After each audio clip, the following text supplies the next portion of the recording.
have a preference for using the salts that don't have additives to them.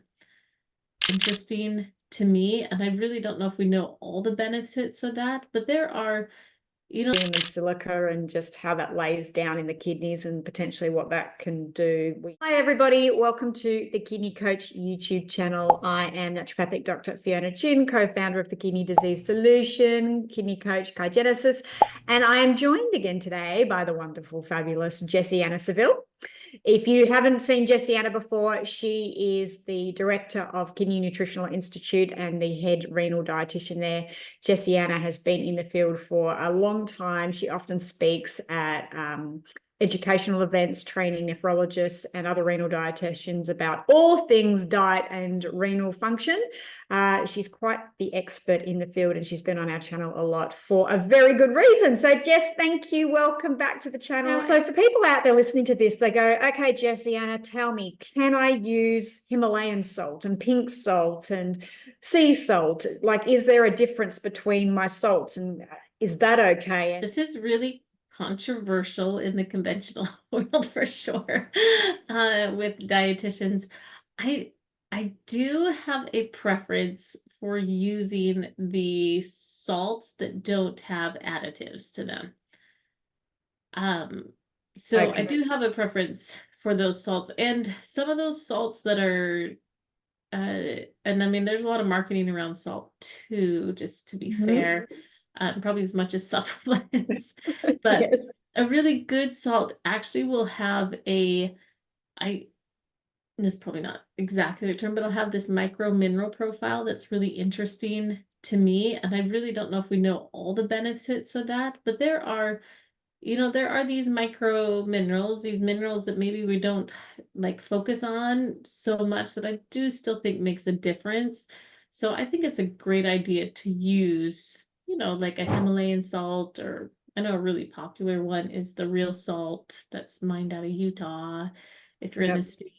But some of those salts that have I think they have a better mineral profile. And they don't have what is it? The caking agents, yeah. Prussian yellow Prussian anti-caking agent. I should go pull, I think I have a bottle of regular salt in my cupboard. And yeah, so, calcium silicate is the common, silicate, yeah, it's a common one. And you wonder too with calcium and silica and just how that lays down in the kidneys and potentially what that can do. I don't know. Yellow prussiate. Yeah, sodium ferrocyanide. That doesn't sound That's the other one. Yeah.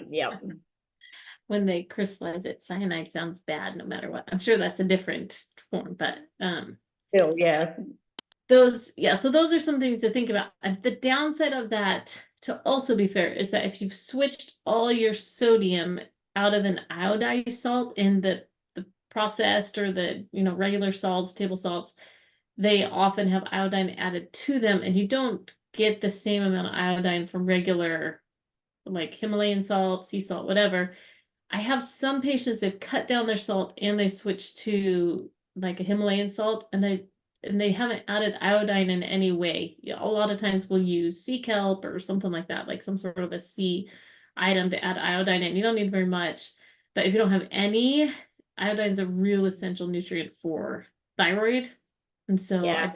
I think that's one thing, is that if people are going to switch to Himalayan salt or pink salt, or I guess they're the same thing, Himalayan pink salt, or any of the different salts that are not iodized, is to consider where you could add a little bit of iodine in. Even the seaweed snacks, or something to add a little bit of iodine. That's my opinion. I don't know if that's what you guys are No, I using. agree. I'm so glad you said that, because I forgot that iodized salt. But that's a really great piece of knowledge for people to know. And actually, the salt that I use is sea salt with kelp in it. So I like naturally iodized without it being added. It's just got bits of kelp floating through it. So I get it that way. And people may or may not know that there seems to be a link between the thyroid and kidney disease too. We often see the thyroid start to go out. The parathyroid, definitely, there's a big link there, but the thyroid, we sometimes see autoimmune diseases or changes in thyroid function probably due to this whole electrolyte mineral alkalinity balance thing that goes on and changes in the thyroid, because the thyroid's a big organ or gland that works with homeostasis in the body alongside the kidneys. So everything.